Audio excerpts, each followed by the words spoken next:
Welcome to the Libertarian Atheist Skypecast. Today is Thursday, March 9th, 2017, and currently at the moment we have Jeremy, Adam, Betsy, and Heather. So welcome everyone. Welcome. Hello. Welcome. So last time we started watching, or I should say listening to a video with Dave Rubin and Christina Hofsummer and who was the other gentleman? I can't remember. Dave Rubin, Christina Hofsummer. That's right, Peter Boghossian. Right? Yes. Yep, so we're going to continue on watching, or listening to, I should say, the video and commenting here and there, so.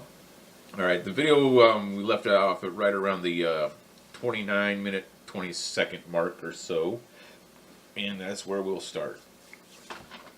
Decisions, was this, you can reflect, and you can say honestly, but the way to do that is certainly not through violence, as we've talked about. The way to do that is certainly not to try to complain if anybody says something that's horrific to you. We need to look at the data, and I would urge everybody to look at that study. And if there's subsequent studies, I'm not wedded to it. I don't think you're wedded to it. So look, if subsequent studies come out, guys do peer-reviewed studies, big N, lots of studies, and they say, look, we know that the microaggressions, the trigger warnings have all these positive effects, then we have to lend our belief to that evidence. We should be held hostage to what that evidence is and then act accordingly. Because if we don't, our brains are like little belief machines, and we just go around believing stuff. Oh yeah, this. Evidence. I don't want to turn this into, where we only get through about 5 minutes of the video because I stop it super often. But I did, months ago, actually research microaggressions and what they are. So I think it's useful for background, because I noticed they didn't really go into what microaggressions and microaggression theory is. So it was a term coined by psychiatrist and Harvard University professor Chester M. Pierce in 1970. And this is all from the Wikipedia article, which is actually pretty well sourced, so it's reliable. This is in a way to describe insults and dismissals. He regularly witnessed against, and I guess in his research, how non-black Americans treated African Americans. So that was the basis for microaggression theory. Now, another interesting thing is later on, in contemporary times, and I'd have to find the article that mentioned it, but now Professor Pierce is really kind of disturbed how the social justice movement has ran with his microaggression theory and really abused it. So that's interesting. So that's something that we can get into later, but let's get back to the video. Evidence that keeps your beliefs in check. Evidence. There's nothing, it's not complicated, it's evidence. So that's a great segue, actually, to what I wanted to ask you next, which is, I think the most hate that I ever got on a show that I did, neither one of you, believe it or not, it was a guy by the name of Alex Epstein who wrote a book called The Moral Case for Fossil Fuels.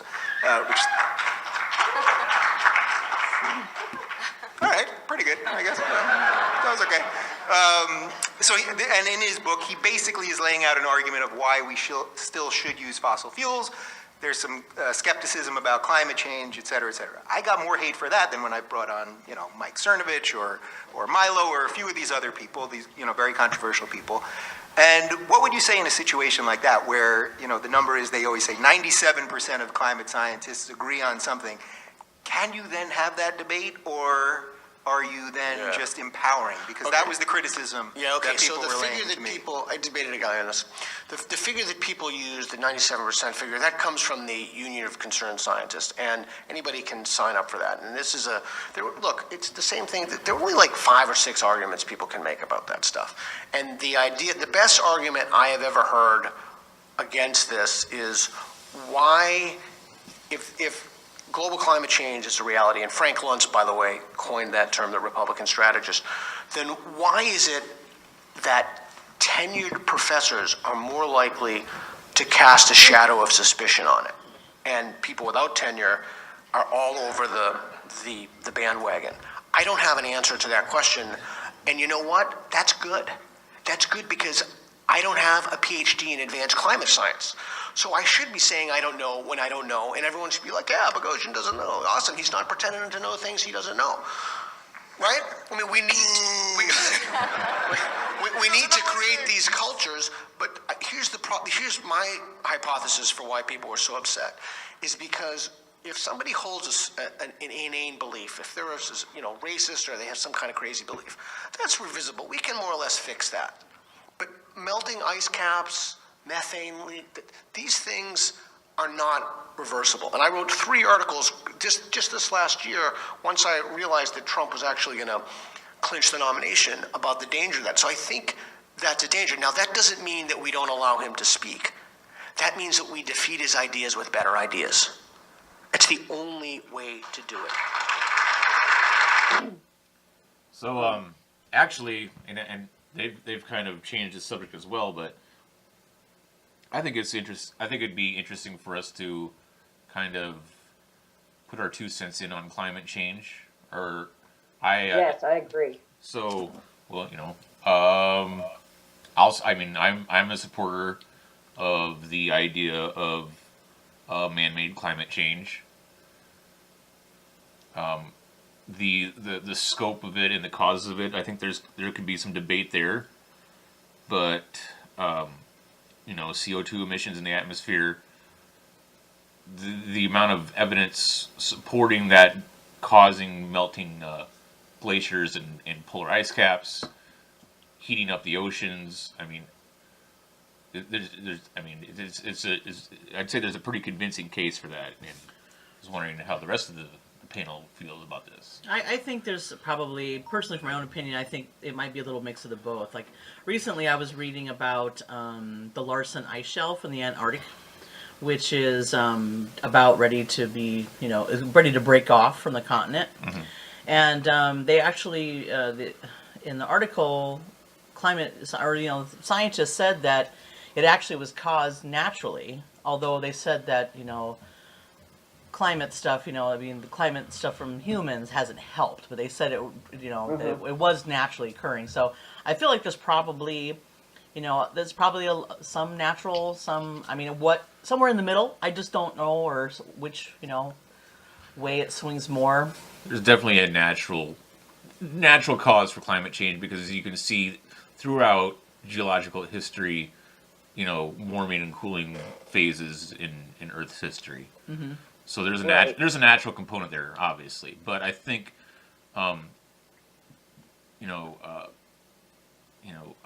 carbon pollutions from fossil fuels is really exacerbating the problem. What about you, Adam or Betsy? Who wants to go?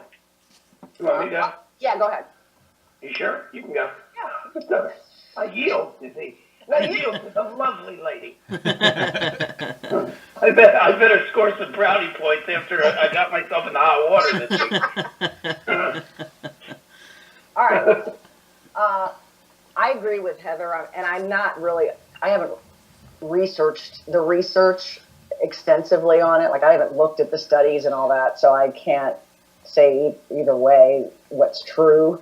But my problem with it is the political infiltration of the issue, basically, and how much of current day resources should be put into this. Yeah.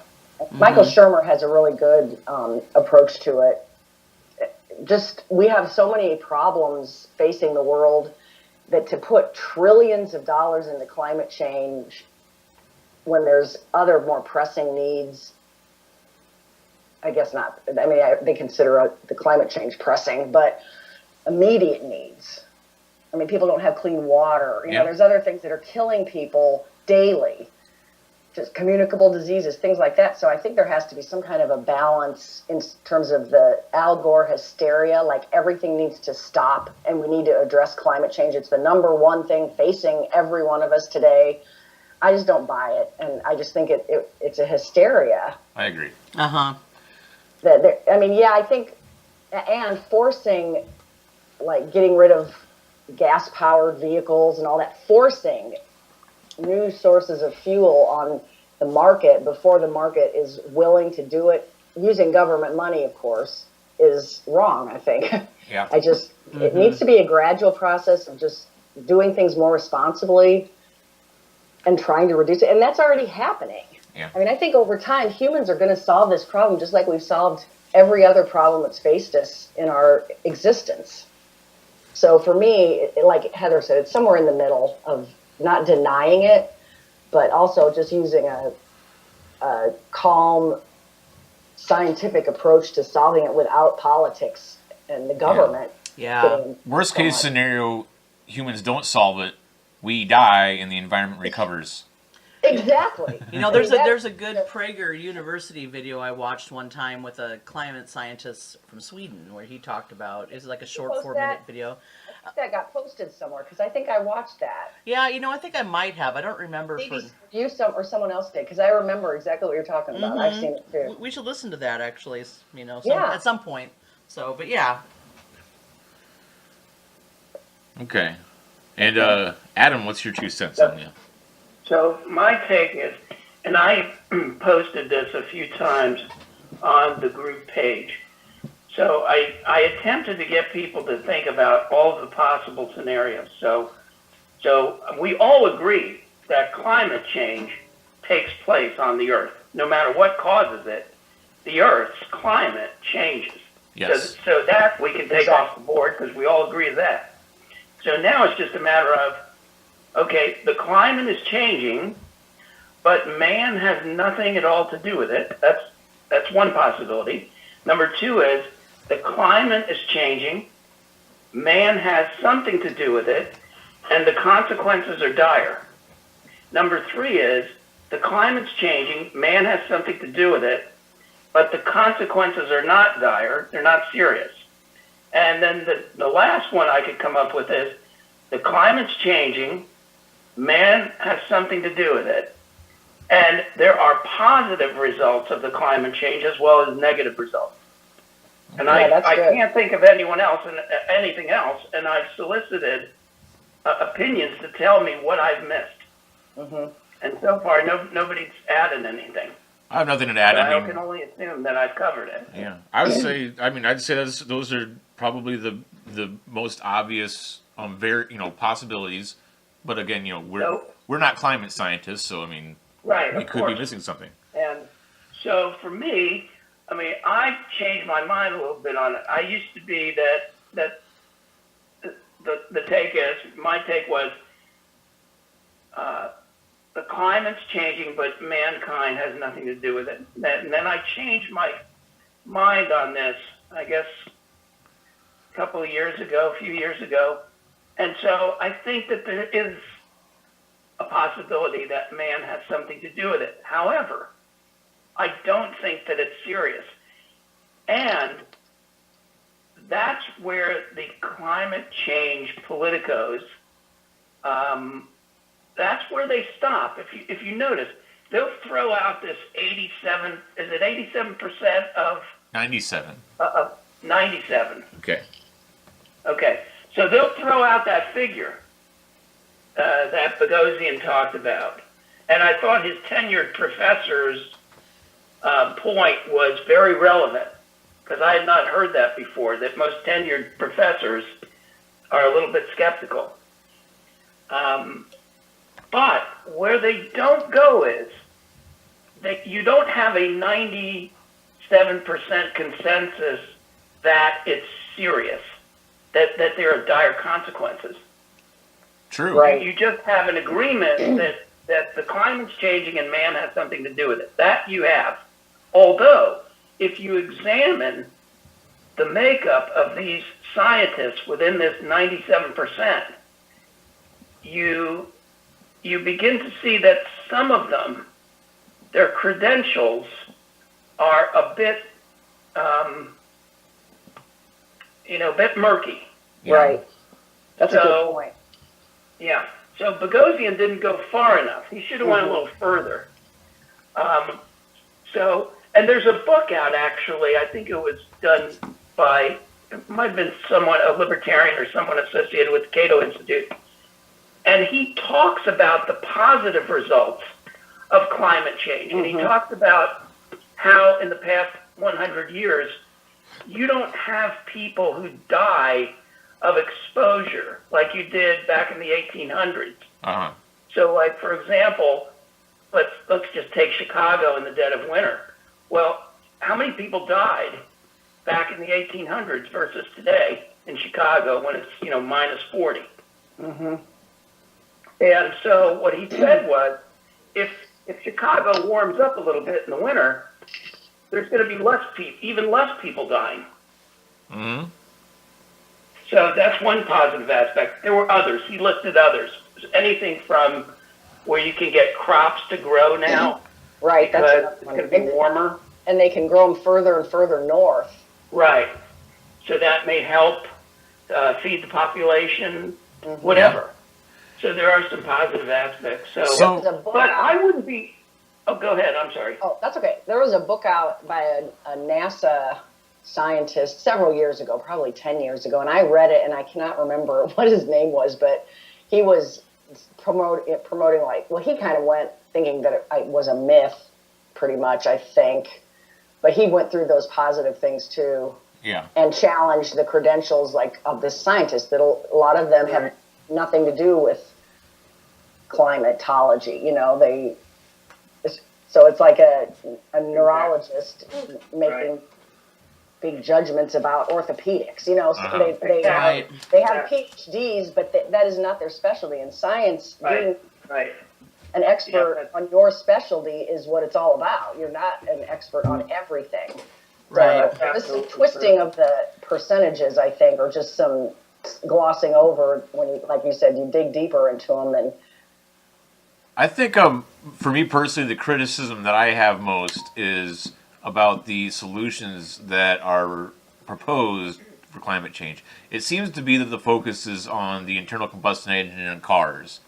Mm-hmm. Now, and I mean, it's anecdotal, but I mean, locally, okay, basically, I mean, a vast majority of the electrical power in the Omaha metropolitan area is provided by coal. Some of that is, supplemented by wind power because that's a big thing in the Midwest these days. But it's pretty much all coal. Mm-hmm. We have, or had rather, because it's been decommissioned for, I don't know, over a decade now, a nuclear power plant. So, it seems to me that, nuclear power okay, when nuclear power plants melt down, it's a big disaster. We've seen it with Fukushima most recently, 3 Mile Island back in the 70s, what have you, Chernobyl, all huge environmental disasters. But as the odds of a major meltdown causing an environmental disaster at a power plant, given the number of power plants that have been built, it's pretty. I mean, those are good odds that I'm willing to gamble against. Right. It's minuscule, the numbers of problems that you had over the decades and decades of using nuclear power. We could have a lot. We could eliminate a huge number of carbon emissions if we start building more nuclear power plants and replacing these coal burning plants, these fossil fuel burning plants that contribute immense amounts of carbon emissions into the atmosphere. I mean, okay, the answer to the automobile problem, I mean, is electric cars are just not, they don't have the range that people need. They're not affordable. They're not just, I mean, eventually electrical cars will be, there'll be innovation in electrical vehicles where they can replace the internal combustion engine on cars, But Right. we can now, I mean, given the proper amount of investment, start replacing the fossil fuel burning power plants with nuclear energy, which is carbon emission free. But of course, because of the meltdown, the environmental disasters, there's the whole NIMBY thing, and people's like, well, no, I don't want a nuclear power plant, it's too dangerous. There's like a knee-jerk reaction immediately when people hear that. A lot of people. Yeah. And it's not based on knowledge. But were those plants that did have the problems, like when were they built? I mean, isn't technology in terms of containment and Oh. safety measures so much more advanced now? Well, Chernobyl was, I mean, that plant was shoddily that was built. what, in the 70s or Yeah. 80s? When did that? Well, Or it would have been- Chernobyl was in the 80s, and it was shoddily built. You know, I mean, like a lot But of early, it's probably built in the 60s. yeah. I mean, when the meltdown was in the 80s, but I mean, yeah, it was, you know, like a lot of things that the Soviets built, it was low quality. Sure. 3 Mile Island, you know, that was a much older design. Fukushima, from what I understand, that was actually a pretty old power plant too, and due to you know, environmental regulations in Japan, it was really hard to get through the red tape to update it and upgrade it to, you know, and here locally, like the power plant that we've had decommissioned for over a decade at Fort Calhoun, that was built in the 60s, I want to say. And it's the same problem. At least that one didn't melt down.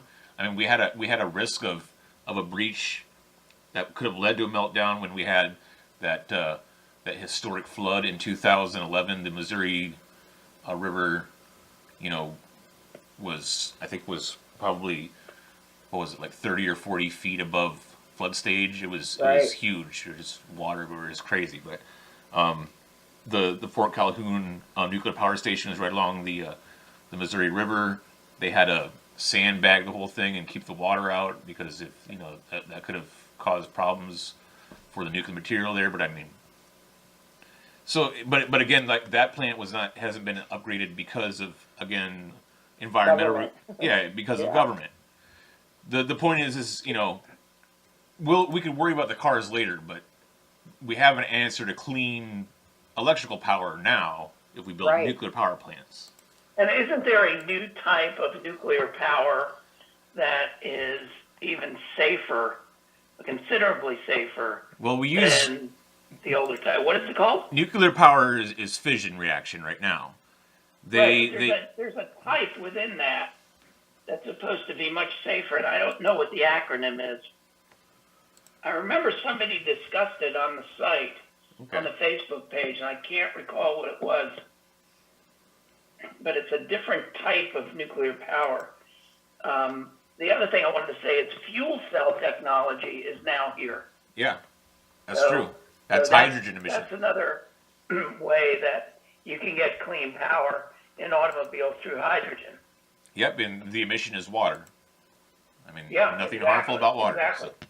Now, in terms of the internal combustion engine, we've done all that we can to get it as clean as we can. Yes. So any more R&D that you put into the internal combustion engine is not going to give you the bang for the buck, because it's about as clean as it'll get, and you'd have to spend tons of money to get the internal combustion engine any cleaner than it is. But it's still the most affordable way for people to get around. Right, and it's a heck of a lot cleaner than it used to be in the 60s and early 70s. Absolutely. Starting in 1975, when the unleaded gasoline was introduced and the catalytic converter, that's when emissions really started to go down, and they continued through the 80s, 90s. And so cars are as cleaner than they've ever been. Absolutely. Okay, so now that we've gone off on our tangent, let's get back to the video. Yeah, that's all right. The only other thing Oh, okay, yeah. Let me pause real quick. Go ahead. No, just real quick. If it turns out in a decade from now that the climate change scientists were wrong, it would not surprise me in the least. Me neither. I agree with you. Yeah, it just would not surprise me. And the litmus test will be, if they do all of this to clean everything up, and the climate still changes, it gets warmer, then we know that something's up. Yep, absolutely. Yeah. Okay, so we'll pick up where we left off with the video. That also also feeds into the idea, oh, why aren't you allowing these guys to speak? There must be some kind of conspiracy here. No, there's no conspiracy. Look, think about this. All these people run around saying, oh, evolution is conspiracy, it's bullshit. So look, okay, you want to publish a paper saying that evolution is a hoax or it's fake, or if you disproved an element of the theory of evolution, you would be a full PhD. You would get that would be equivalent to like the discovery of fire. I mean, that would be the most significant radical achievement. So you have a good idea. You have a lot of people on your show who have ideas, and you speak to them, and those ideas should be heard. And if they're bad ideas, then we need to beat down the ideas and not the people who hold them. Yeah. You mentioned earlier about the collective versus the individual. And I wonder, do you think irony is sort of lost on some of the people that, for you, for example, that would protest you because of your feelings about feminism, but they're protesting a woman? They're protesting the individual They're protesting woman. based mom. They're protesting, right. I mean, yeah. You have to tell them that. Yeah, based mom, I didn't know what it meant the first time I had you on the show, but based meaning that you basically just lay it out how it is without a lot of frills and a lot of attention, and you just kind of put it out there. That's my on the internet. A lot of gamers called me based mom, and it's just sort of stuck. And I changed my name on Twitter. Put based mom the other day, and people liked it. They dig it. So if you can follow based mom. She's pimping out her Twitter right now. It's at Rubin Report, by the way, RUBIN. But really, the idea that, so if women would be protesting you, now again, we all would stand for their right to protest, of course, but that the irony of the situation is lost, that you're an independent thinking woman, that's the most important, that's the most empowering thing that can be for a woman or a man or anyone else. So that is something that we can kind of get them on, right? Like, guys, do you get irony? Yeah. Well, it's not. No, I've never felt like a majority of people protest me, or a majority of women. I think Let's see. as a. Okay, I let me consider go ahead and myself, pause here. Go ahead. Are we at the 34:52 mark when he said irony? Yeah, we've actually just passed that. We're at 35:19. Okay, good. So my comment is Dave Rubin's irony point, I think, was ill-conceived, because a woman or a man can be either wrong about feminism or they can be correct about feminism. Yes. And if one truly believes in equality, any negative or positive that applies to a man can also apply to a woman. Yes. Right. This is true. So that seems pretty straightforward.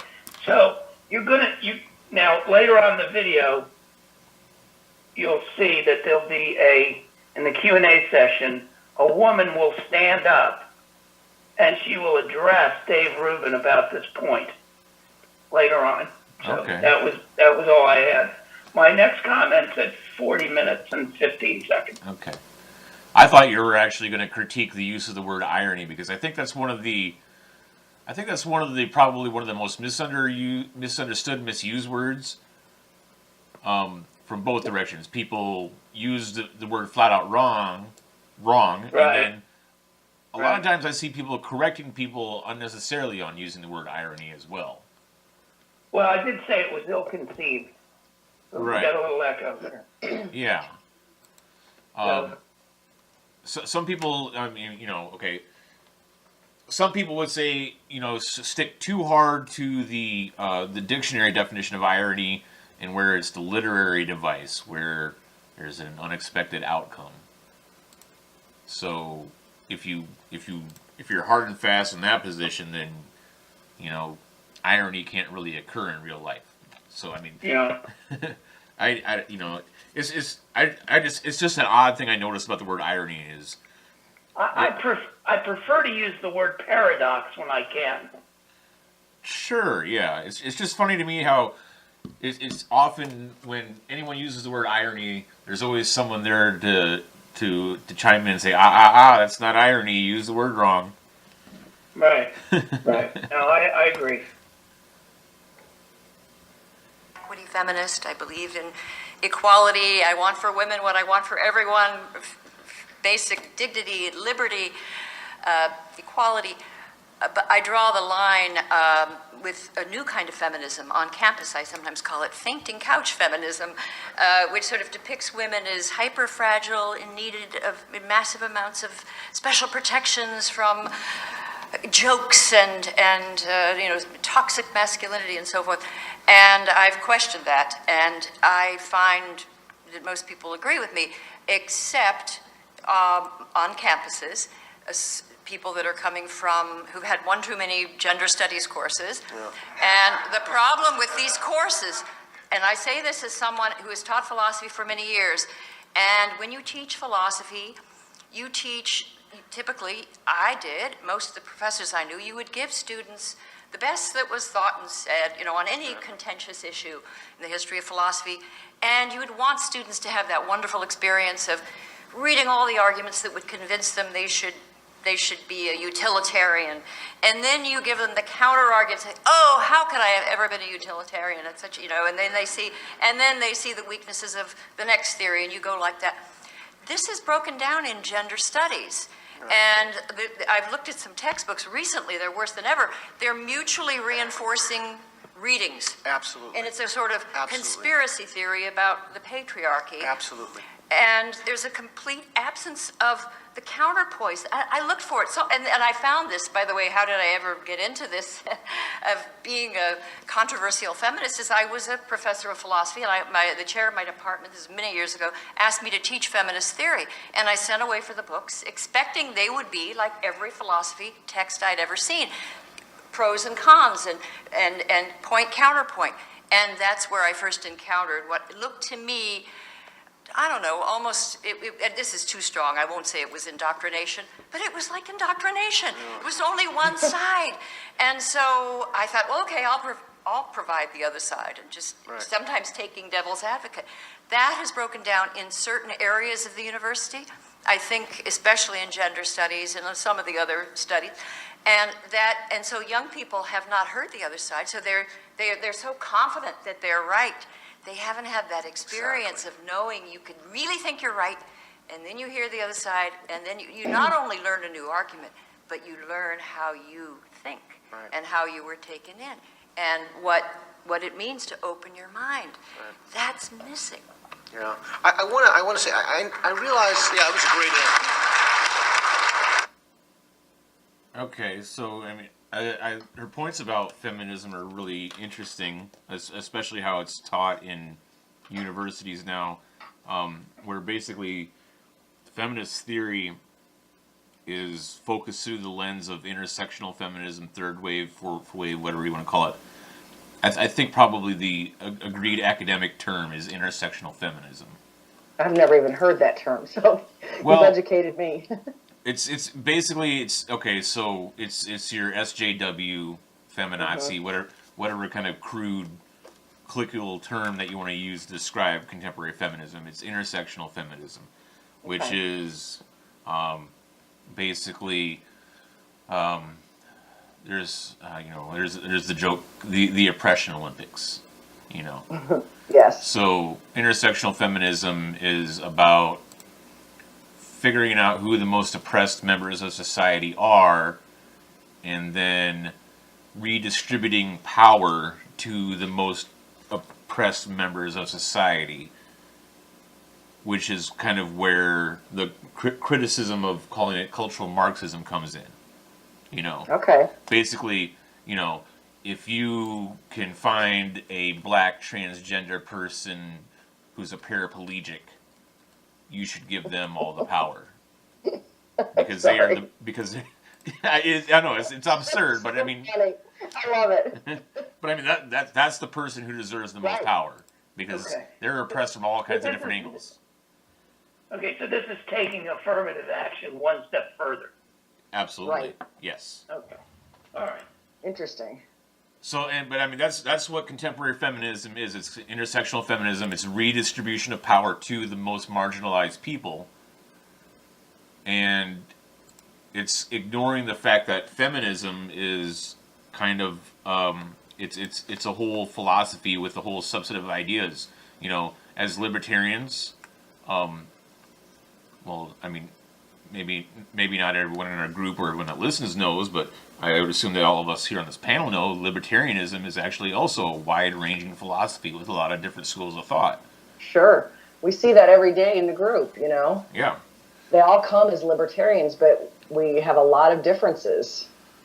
Yes. And there's that spectrum that we've talked about before with left-leaning, right-leaning. You know, it's certainly not a static belief system. No. Yes, and I wouldn't have it any other way. Right. No. The thing with Well, Because one of the criticisms I get, and I posted this, is that a lot of people, I shouldn't say everyone, a lot of people who criticize libertarians will say, oh, well, all you libertarians, you all just agree with each other, and nothing could be further from the That's truth. right. Yeah. Absolutely. Absolutely. As we know. And that's probably the problem with contemporary feminism. There's not enough debate. There's not enough disagreement. It's all just Because if you disagree, you're completely ousted from the tribe. If you disagree, Yes. then you are tarred and feathered. To That use is a absolutely that's term a from the huge past. issue with it. I like what Christina was saying about how when you're not given both sides of some belief system, you are so convinced that you're right. And that reminds me of religion.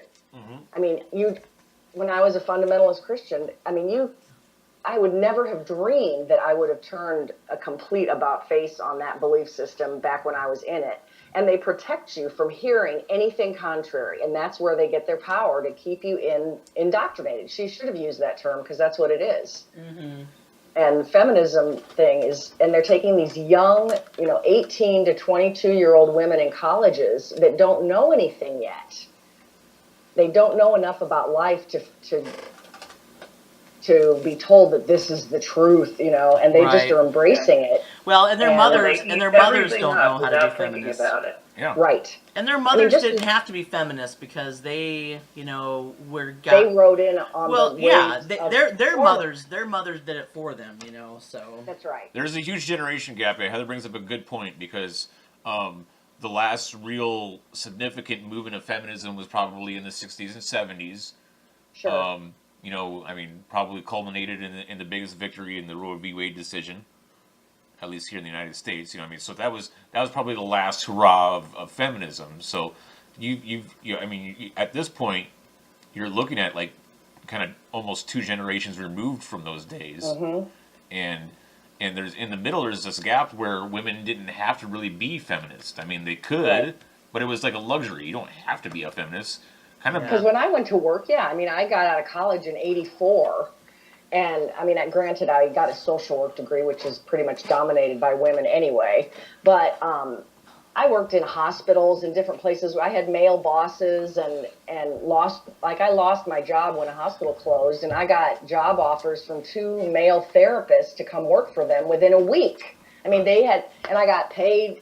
I didn't experience any kind of problem in the '80s and '90s with being a female getting mistreated in any job setting. Yeah. Yeah, and I think that's important. I think that's important that you just brought that up. Really? I think it's critical because what we're really talking about here, if we just cut it right to bare bones, what we're talking about in terms of the feminist movement and any political movement, I'm not picking on feminism, I say any political movement. That's right. We're talking about hypocrisy. That's it.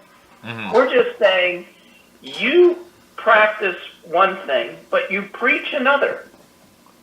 And that's what's the problem with so many leftist groups and right-wing groups and the feminist movement.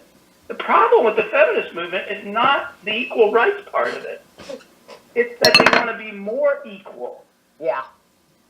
If they would just concentrate on equality and liberation for both sexes, you'd have a lot less problems with it. Mm-hmm. But it isn't about that, and feminism was never about that. It was never about liberating the sexes. It was about making sure that women were more equal than men. I think you're right, because they had to. And there are a lot of examples of that. Yeah. But am I a feminist? Yes. And I published this online today. But I'm not a Gloria Steinem feminist. Right. I'm an independent feminist. I don't Like know if Wendy I McElroy or Camille Paglia. I don't know if I Or agree. Warren Farrell. I don't know if I Even agree I exactly agree. with that point where feminism is about, at its core, about about basically shifting the pendulum to where there's a female supremacy. I think maybe that's way now, but I think, way back, It's not the basis of feminism. during the first and second waves, I think people just wanted more equality because, back then things were different. Like, women could get committed to mental institutions by their husbands, and there was nothing they could do Right. about it. Things were different back then, but you can't just do that stuff nowadays. But that's No. that's the stuff they fought for. Feminism has never been about equality, is true, but the reason for that is because it's focused on women's issues. If it was about equality, it'd be like, let's take the human race as a whole and try to equalize everyone. Mm-hmm. But no, feminism is focused on women's issues, not necessarily to make women superior, but to concentrate on the issues that affect women. I guess maybe kind of I think probably a good parallel or analogy would be the Palestinian movement. The impetus for the Palestinian liberation movement, is to concentrate on the issues for Palestinians, and improve their way of life, but it's not. It's the intention, at least, isn't to drive the Jews out of the Middle East. It's just to focus on the Palestinians. I guess if that makes any sense, Yeah, well, I think, I don't know if that's a comparable analogy, but if we go back to the first wave of feminism, which was the women's suffrage movement, Yes. right? What did women want? They wanted the right to vote, they wanted the right to smoke cigarettes, and they wanted what? The right to own property. Yes. Okay, that's easy. Mm-hmm. They should have all of those rights. And when you give them all those rights, they're not more equal than men. They are equal. Mm-hmm. They're equal to men. That's easy. Now, with the second wave, they wanted other things. But then they also wanted to retain the privileges they had as non-liberated women. Understand? So that's when the trouble came in. That's when it started to become a movement about, I want to be more equal because I want my cake and I want to eat it too. Right. That's when it started. So, for example, this is an example I give from a book. So, the feminist movement taught men to consider the possibility that a woman could be God. God could be a woman. Fine, I'm cool with that. If there is a God and there's a gender to the God, that God could be a woman. I have no problem with that whatsoever. But what the feminist movement never said to men and women alike is that if there's a devil, the devil could also be a woman. That's interesting. So what is... That's interesting because I thought where you're going to go originally, and this is a criticism against feminism that I think is kind of dubious, where they want to keep all the benefits of chivalry and remove all the detriments. That's exactly where I'm going. Okay. So a movement that uses the benefits to promote the upside of the movement, the upside of feminism, by exploiting the downside of the other group, which is men, is unfair to both groups. Yeah. And so again, and there are examples of this. Some of them are trivial, some of them are more serious.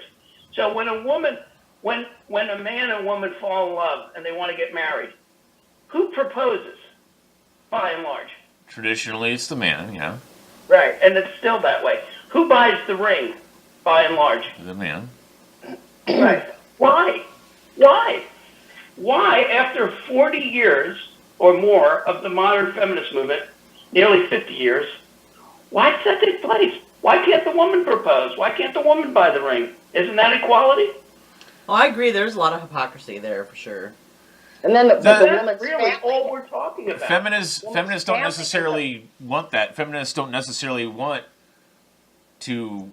that double standard, though. I mean, I've heard a lot of feminist criticism against the guy paying for dinner when he takes a girl out on a date. Right. I've heard, you know, Good. And hopefully, when this third wave of feminism simmers down, then maybe at that point, then the two sexes can start on a path to real equality.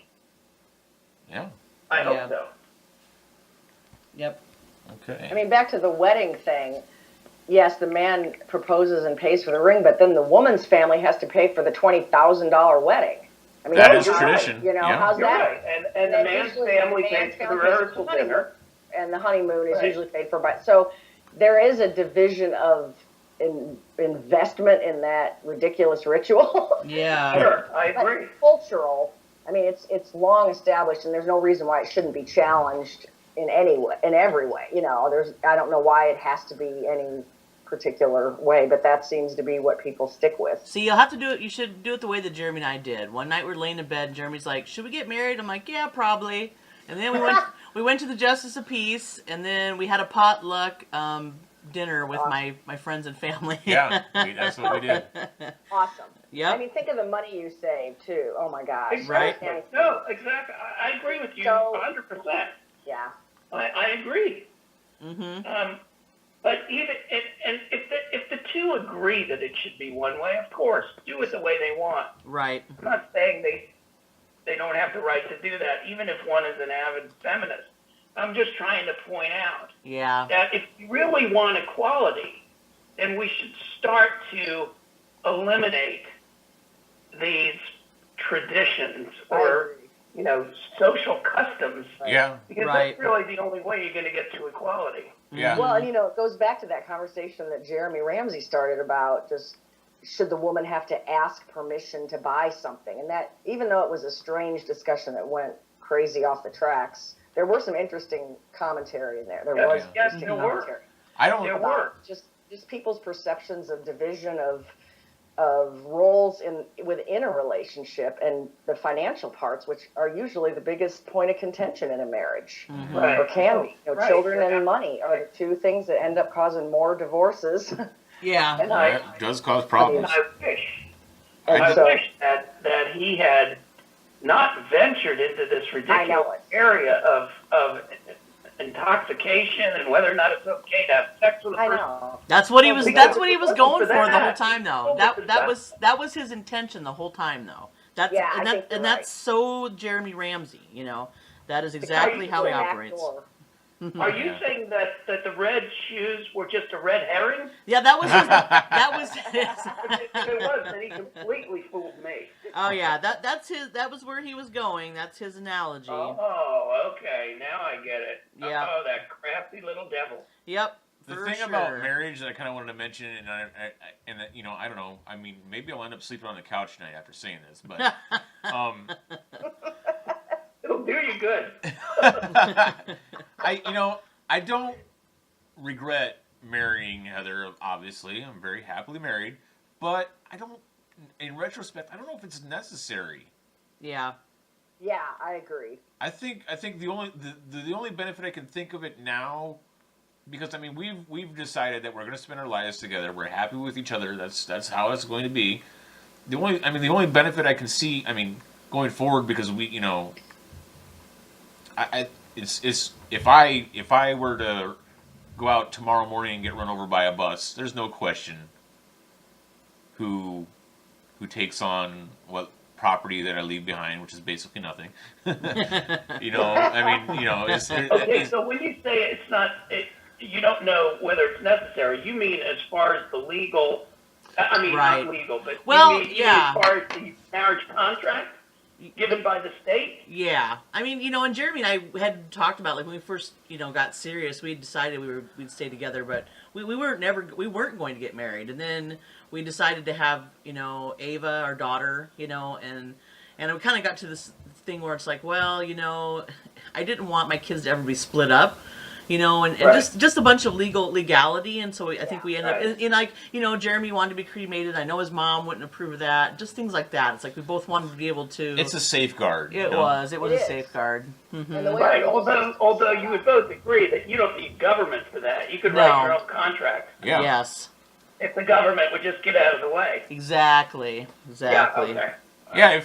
If there was no government, then I think yes, we would have Heather and I would have just signed our name to a contract that said, if I die, X, Y, and Z happens, and vice versa. Yep. So, marriage is pretty antiquated. I mean, it's thousands of years old, and it's I don't know if that's necessary this day and age. Really. It isn't. Yeah. No, I agree with you. If the government would get out of the way, and just let people do their contracts. Yeah. Now the kids are a sticky wicket, but even that can be worked out. Yeah, and actually I kind of did, like with my son's dad. I told him, I said, we talked about it after I got married. I said, if anything happens to me, I'd prefer that William stayed with Jeremy. And at first he was kind of miffed, but then he understood, because I told him, I'm like, look, I don't want the kids to be split up. They're siblings. They should be raised together. Yeah. So, and he agreed with me. So, it was all right in the end, but. Okay. That's pretty good, though. I mean, for him to be able to arrive at that, and I don't know that many even just for the power issue, even if he didn't want to raise him. Yeah. He probably realized that he was incapable of doing it. Oh yeah, go ahead. So how does everyone get along? How does Jeremy get along with your ex? Well, actually, we don't even hear from him anymore. I mean, he's got a myriad of problems, and one of them is that he's an alcoholic. And he stayed here for a while in Omaha, so he could be close to William, and then he just ended up like drunkenly walking back towards like 3 hours north where he lived or whatever, and then we haven't heard from him again. And this was like probably 5 years ago. And I mean, I get a child support check, so I know he's alive, but I have no idea how to get a hold of him. Like I tried to a few times because William used to want to, but now William's just doesn't really, I don't know, is not as interested now. It's been so long, so. Yeah. So, but I felt kind of bad. I was like, do you want me to try and find your dad? And he's like, we talked about it recently. He's like, no, I don't think so. He's like, I don't really know him anymore. And I'm like, yeah, I suppose that's true. Yeah. That's interesting. Mm-hmm. Yes. Yeah. And as he gets older, I mean, he'll have his own choice, and he can find him and go meet him if he wants. Oh, for sure. Yeah, for sure. All right. So there's another tangent we went off on. Let's go back to the video. So, for many people who aren't involved in academia, and you heard that, and you must be thinking like, wow, that like really is that really? Yeah, actually it is. I'm going to give you an analog. There's nothing to do about academia or feminism that I hope people will find helpful. I spent more time than any rational person should reading about the alleged resurrection of Jesus Christ. Knocked IQ points off me. And one of the things that I learned from this, particularly this guy, N.T. Wright, one of the things that I learned from this is that this is just an unbelievable echo chamber. Like, these people are citing people who are citing other people who are citing other people, and this comes down as like a doctrine or something in the canon to be objectively true, when in fact everybody is really participating in a mutual delusion. And I think we see this egregious manifestation in feminism now. There's a great, we're talking about Twitter a lot, there's a great Twitter feed I follow called Real, you follow it too. Oh, yeah. Yeah, called Real Peer Review. Real Peer Review is, it's a great Twitter feed. Basically, I'm going to have to follow that Real feed. peer review. Yeah, peer, yeah. It's great. Yeah, And tell them what they, go tell them. No, go ahead. No, you tell them. Well, they tweet out the abstracts of studies, of papers, and I think to myself... Feminist glaciology. Yeah, and I first read these, and I realized there's no possible way. I mean, you got people like writing that Pilates is racist. I mean, totally you can do that. And then other people build upon that literature. And then the next thing you know, you got people actually walking around thinking Pilates is racist. I mean, it's like a bizarro world. You know, it's like some alternative reality. And my own personal solution is I think that we need to defund significantly those parts of the university that teach ideologically based curriculum that is not tethered to the evidence. This guy's got balls, Okay, this people. is my next one. Hang on a second. Okay. All right, just real quick. Yeah. So here, a little echo there. We're good, I Here think. we have, what's great about it is you really get a chance to get to know Peter Boghossian's political views. Because, you know, he doesn't often, or I haven't heard him talk about politics. He always sticks to street epistemology. So he says that we should be defunding university curriculums not based on evidence. Hey, how about defunding, period? How about just defunding university programs of forced taxpayer dollars? You mean like they used to be? What's that? You mean like they used to be? Right, but he'll never go that far. He would never say anything like that. So, and unfortunately, if there was just one eloquent libertarian free speech advocate on the panel, and who could also talk about economics, then you might have a counter argument to Boghossian as defunding curriculums not based on evidence, where people would say, well, how about we just stop forcing the taxpayers to pay for universities? So that was it. That was all I wanted to say on that. Okay. And that makes me think, actually, for a future topic of discussion, we should maybe, like, seek out, like, real legit libertarian academics and maybe discuss one. Oh, absolutely. Yeah, that'd be great. And maybe not the traditional ones, the Milton Friedman and Thomas Sowell and the you know, some maybe lesser known names. So maybe something to think about going forward for another discussion in the future. Okay. Yeah. That's not going to happen. Yeah, it's not. But that's the question. Like, Because you'd have to have a dean, you'd have to Yeah. have professors to stand up, and the current deans and professors, Yeah, that's fine right. people, but they're not the bravest people in the world. Yeah, it's not going to happen. Here's why I think it's not going to happen. Because if you tried something like that, the tactic that many of these people used is to smear you. Is to smear you as a sexist, as a racist, as a homophobe, as a bigot, as a whatever else they're smearing you as. The other thing is, you think I was brave for that, try this. We need to significantly decrease, I'm almost like cringing after I say this. We need to significantly decrease the salary of university administrators. And I'm going to tell you why.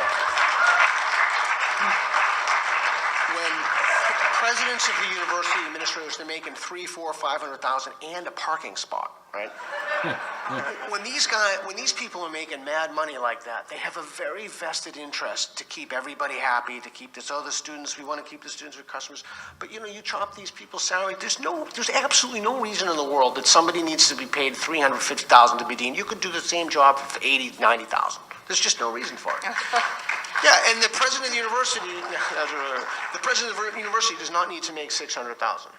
He just There's doesn't. his leftist And he's held economics hostage coming then. Yeah. Give students that money and the tuition back. Fix up the buildings. You could do a ton of stuff with that.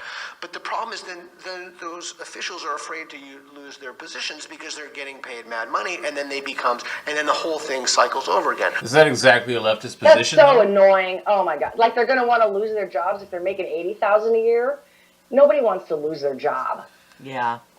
That's so annoying. Like they shouldn't be. They don't need to be paid that much. Well, who are you to determine? It's just. Yeah, that's irks me that. when I hear That's that kind of whole. stuff. That's that whole. You shouldn't make as much money as you do. Are they really worth that much correct. money though? I mean, it's. I mean, I understand where you're going. I mean, okay, yeah, you're gonna have to pay. To get the quality, Right. the top But- people. There's competition for a Yeah, smaller but not. pool. They're just like high school teachers, though. Not that many university professors and instructors make that much. It's money. not. Well, the thing is, it's not a free market that determines those salaries. I mean, especially with kind of the way that the student loan and the school, I mean, just basically the way that universities are funding, the scheme that is. It's not a free market, so maybe the dean of a university really isn't worth $600,000 a year. If in a free market, would they be worth $600,000 a year? I think it depends on how much money the university has and how much they have to manage, like any corporation. I mean, Well, yeah. but if they're state schools, then they're paid for by taxpayers, so then that mucks that all up. They're basically just government workers. Yeah. Well, yeah. I mean, that's true because I mean, yeah, you have your CEOs like your Richard Bransons that are worth $50 billion, and then you have a CEO that he's probably making, if he's lucky, $250,000 a year. Right. If a small company, it all depends on the size of the organization. It And does. how much is under management in a lot of ways, as far as how much is at stake if they suck. Yeah. I mean, basically, And, if you're in the company, how much will go down the tubes, and how many other people will be hurt, and what will happen with the stock. I mean, there's a lot of And that's the thing, complicated free market, But that's free market. That's the free market. You're right. free markets don't apply to universities. They don't work in a free market structure. Right. And But don't forget how there are endowments that can be large that have been left to the universe. Some of the older private ones have large endowments that have to be managed. But I'm not defending. I'm just saying it's not as cut and dry as what Boghossian is saying. I agree with you. I'd say the dean of probably Harvard or Yale is probably worth $500,000 a year. Well, what's the difference between him being a dean of that college and a dean of another college? I mean, Well, that's, Right. well, no, that's what I'm getting. there's That's not, That's what I'm getting at. I mean, the dean of Harvard or Yale might be worth $500,000 a year, but the dean of UNO where you work, I don't think he's worth that much. I bet the dean of Harvard makes a We- lot we more all- than that. we also have to take into account what government student loan programs and grants do to inflate tuition Yeah. costs. Yeah. Right. And is there politics going on behind the scenes with, I'm sure there are, to divert, different agreements and good old boy clubs and that kind of yeah. stuff. But All kinds of things. it is. But for someone like Peter to just throw that out there, like it can be used to improve the buildings. That's that leftist thing. Like, Well, what do you expect? For the greater good. From Right. Peter Boghossian. Exactly. He needs a good dose of street epistemology, libertarian style. That's Sure. right. He needs his own medicine. Right. He does. Right. He can't see his own blind spots. Anyway, sorry to interrupt on that. No, that's Oh, okay. no, you're fine. Here, we'll pick up then. We have to stop that spiral. Well, there is one possible path to enlightenment on the campus.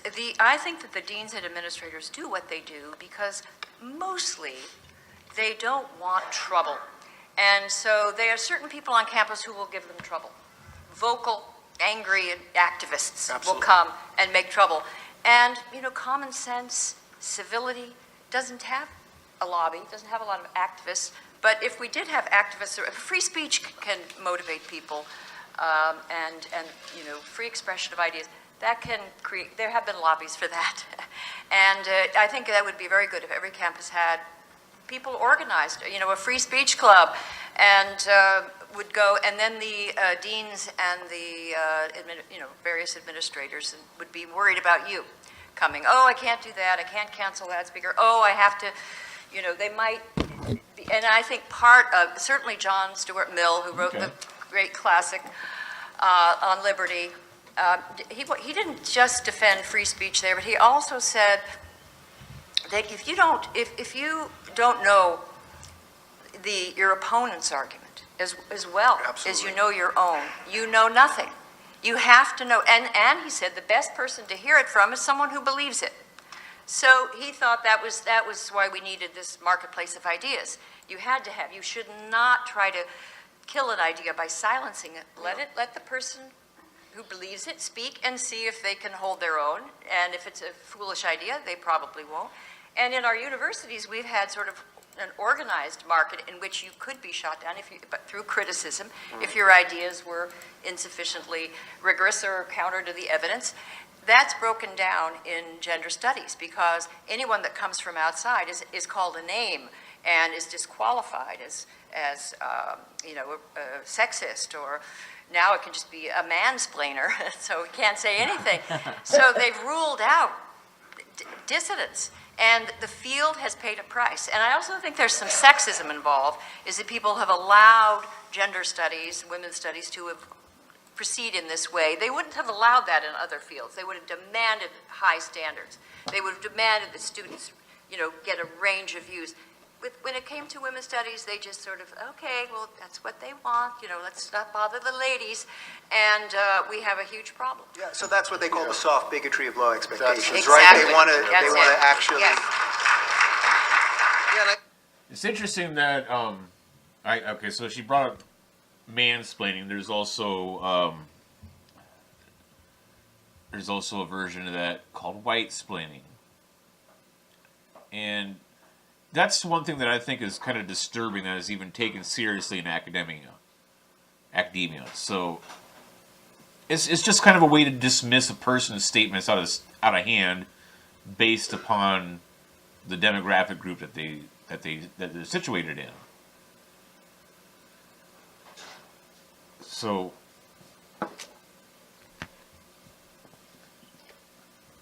really, the fact that it even brought that up, if you wanted to, you could just say I'm mansplaining, couldn't you?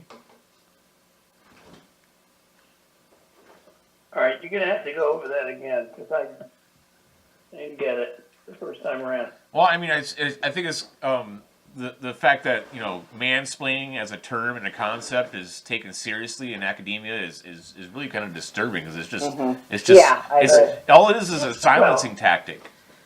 Mm-hmm. Yeah, it is. And that's why I say that when it comes to trading insults or trading words between the sexes, both sexes are equal. Unless somebody's got laryngitis. Because both a man and a woman have mouths, have vocal cords, and each of them are fully capable of saying any profanity, yelling, shouting at the top of their lungs. So the sexes are equal when it comes to trading insults. The same applies to words, right? I can type an insult directed at a man or woman, and they can just as easily send one back my way that's even harsher than the one I've delivered. Right. So equality is there. It's already there. You don't have to protect one sex over another when it comes to something that's said or something that's written. Right. So, mansplaining is defined as, and I'll look it up. I kind of have it committed to memory, but mansplaining is defined as basically when a man speaks in a way that is condescending or patronizing to a woman. Now, Oh, really? Okay. So, but okay, the thing is, I don't think a lot of people understand the definition of the words condescending and patronizing, which is why mansplaining is something that gets thrown around and abused. Yeah, like when I posted that thing in Libertarian Atheist that one day about that comic strip where the girl was talking about Harry Potter and the guy was saying how he thought it was dumb and this was a much better book. Yeah. And they called it mansplaining. I'm like, well, no, he's just offering up an opinion, Right. Yeah. So, yeah. I remember that one. Yeah, and I don't think it's. I think it's much ado about nothing. Right. Uh-huh. Because again, if I insult a man or a woman, either verbally or online, with my keyboard, they can do the same thing back to me. It has nothing to do with gender. Mm-hmm.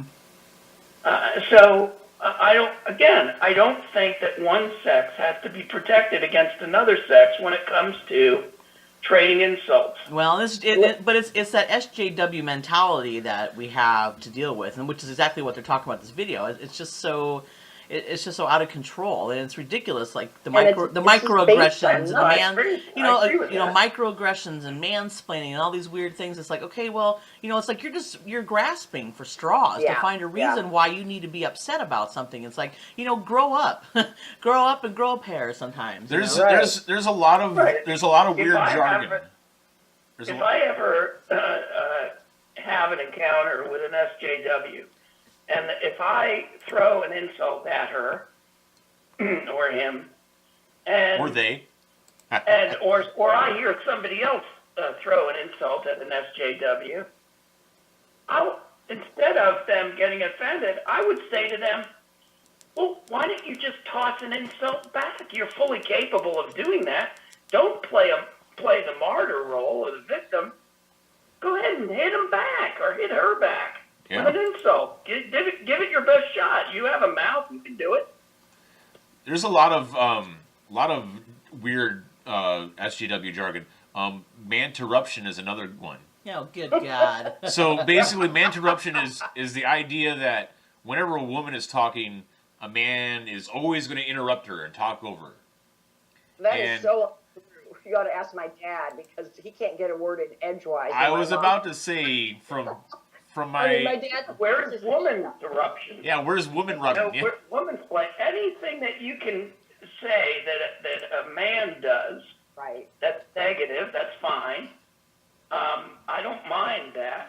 As a man, I don't have any problem with somebody calling me out my negative traits. I know I have many, more than I'd like to admit. But anything you can say about a man, especially in the day and age of feminism, if we're really to take feminism seriously, should apply equally to both sexes. And that's the point, yeah. So why call it mansplaining when you can just call it condescension and patronizing? Right. Exactly. Why Why do call you it have to manterruption work? when you can just say interrupting? Yep, and see, Right. and that's how you get counter movements like the Men's Right They make their own Association, language. because They have their own language. That's because they create the man's right as the MRAs because do. they alienate men by lumping them into a category, by making terms that are derogatory towards men, and I don't approve of those. And and another thing, I don't really call them feminists. They call themselves feminists, but they are not feminists. No, they're These not. people are a whole different breed of something else, and it's like it's almost, I don't know. It's a train wreck. That's a great It really point. It's is. a train wreck. That's a So- great This point. is all about power. That's what it's about. It's about Yeah. power and getting your way and forcing people to change at your will. Yep, and It's it's like not about elevating women. and if they had to live in third world conditions where women live and what they have to go through, they would sound like whiny Oh my tards. gosh. That's what a lot of it is. And what's so ironic is that they embrace the Islamic women, and yet it's like a giant elephant in the room that they're not fighting for those women's rights. Yeah.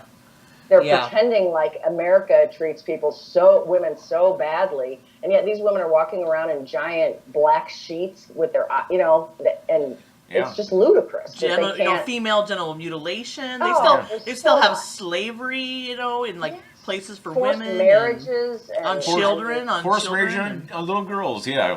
Exactly. Heather, though, But I want to ask the two lovely ladies in the group. Again, I'm trying to score brownie points. I want to ask them a question. Now, if you have a man in your life and they do whatever you tell them and they take whatever guff you can give them and they're your doormat that you can walk all over, do you respect a man like that? Well, I wouldn't, No. so No, you want a man that, of course, will provide you with love and respect, but will also challenge you. Mhm. Will also he's not going to, be a spineless jellyfish. You want someone who will, give you a run for your money. Oh yeah, I mean none of us Definitely. none of us wanted a lap dog, in a No. partner. Right, exactly. And I So, don't think Jeremy does these- either, these- No, most men don't want that in their woman either. I mean, Right, of course. So these SJWs and these third wave feminists, they seem like they want to create all of these wussified males. Mm-hmm. But when they get these wussified males, when they get what they wish for, they don't respect them. No. So I wanted to go back to what Heather brought up a great point about how radical feminism, intersectional feminism, since that's basically what the academically accepted term is. Intersectional feminism is created the men's rights movement, MRAs, the men going their own way, which is abbreviated MGTOW movement. Now we're getting into, Wow. Yeah, I know all these weird terms because I study these things because apparently I'm one of the few people that give a shit. So. Well, you're talking a new language to me. Yeah. So carry on. But you end up with an equal and opposite movement, which is just as absurd. Yeah. And the only difference between intersectional feminism and the men's rights activist movement is that the men's rights activist movement has no academic base or has no academic credentials. They're not entrenched in academia like intersectional feminists are.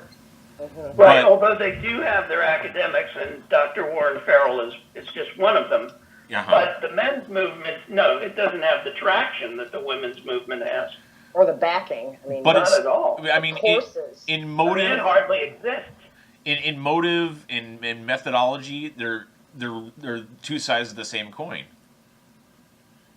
Really, they are right. They're all about power, like you said before. Mm-hmm. Well, I'll say this about now. I don't know what men's movement you're specifically referring to. If you're talking about the men's movement that are like the Women Haters Club, then yeah, I would agree with you. It's all about power.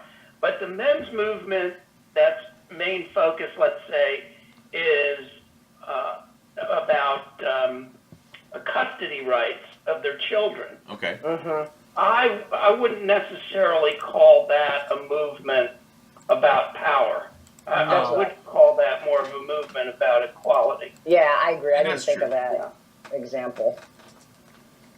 No, there's obviously most MRAs are in support of that specific issue of making of fairness in custody battles and custody agreements and alimony agreements, fairness in that. There was, Karen DeCrow was a feminist back in the 70s, a lawyer who actually helped advocate for men and their rights, especially in custody cases. There's feminists that also advocate for more equality in marriage dissolution agreements and custody. Yeah, so it's not exclusive to one side or the other. I do want to mention a new documentary that recently came out called The Red Pill, and it was made by a feminist named Kathy J. Have you heard of this? Yes, I have. Yep, me too. Okay. She studied the men's rights movement in that film, yes. Right, and she started out thinking one way, but as she made the documentary, she completely flipped her opinion about men's rights. And I'm looking forward to seeing this. Is it out yet? Yes, okay. It is out. The men's rights activism movement, MRAs, it's actually interesting because a lot of people expect that it's just lonely, disgruntled men that can't get pussy. But it's deeper than that, and there's a lot. Karen Strawn, for example, is a Canadian men's rights activist, obviously a woman, if you can tell by the name, a woman and and she's bisexual. So she is, an LGBTQ woman. You would expect someone like that to be a feminist. No, she's a men's rights activist. Interesting. It's a lot. It's the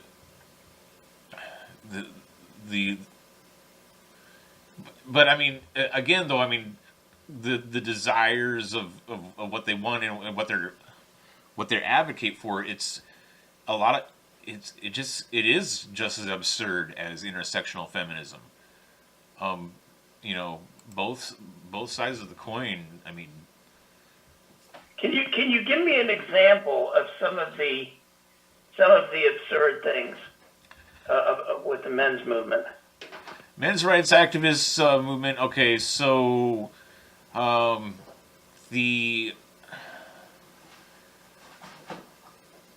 lot of them kind of, in a way, tend to advocate for social Darwinism,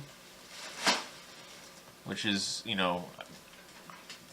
there's problems with that. The men going their own way movement is subset of the men's rights movement is probably one of the more absurd things, and that is because. Okay, so what you're saying is that part of this men's rights movement is we can get along fine without women. We don't need them. Yes. Okay. All right. Yeah, that's extreme. Now, as far as the social Darwin aspect, I don't know about you guys, but I've been hit up many times by critics of libertarianism that say all libertarianism is a form of social Darwinism, the survival of the fittest. I've heard that argument All too. you're doing is taking social Darwinism and making it into a political philosophy. Mm-hmm. Right. Like by saying individualism versus collectivism, then you're throwing everybody out into survival mode, and the strongest will Right. make it. Right. So, Yeah. I'll just throw that out there because I'm not really familiar with this particular wing of the men's liberation movement or men's rights movement. Men's I'm rights not saying activism it doesn't exist. I'm sure it does. So men's rights But, activism. I'm One not thing familiar that's interesting to note about men's rights activism is men's rights activism, in a way, partially was a precursor to the alt-right. You get that's a good point. you get the alt-right. Part of the reason we have the alt-right is because of MRAs. Yeah. They're part of the founding. They're in a way they're the founding fathers of the ideology. Mm-hmm. So. But would you say the white supremacy facet of the alt-right came first? Yes, but that's another component. You have a few different few different components to the genesis of the alt-right. You have your white supremacists. You also have your MRAs, your men's rights activists, and then. Then you have my. And then probably right-wing populism, which is and that's where Donald Trump comes into play. He's a right-wing populist, or at least he ran as one in his bid for the presidency. Right-wing populism is also another big component of the alt-right movement. So I would say probably those three movements, MRAs, white supremacists, and right-wing populists, are what make up the alt-right and where it came from, in my opinion. Sure. Okay, so You might have a valid point. I wouldn't necessarily put the child custody part of the men's rights movement in with that. there's overlap there, but they're not one and the same. Yeah, it might overlap certainly. There's but, definitely but, men's right that I totally agree with, and I know what you're talking about, Adam. And that's like because dads a lot of times have gotten screwed in the custody process, and I don't think that's right either. So Right. this is a completely different wing. They call themselves MRA. So it's quite its own little movement, but anyway, I think we'll wrap it up for the evening. So we've kind of reached a good stopping point, I think, and we'll definitely pick up next week where we left off. And I think we should probably try and finish the video at that point so we can move on to a different topic if we're all in agreement. That sounds good to me. fine, yes. Okay. All right. Well, that was good discussion. Right. Yeah, for sure. All right, so that'll be it for the broadcast. Thanks for joining us today, and we'll see you next week.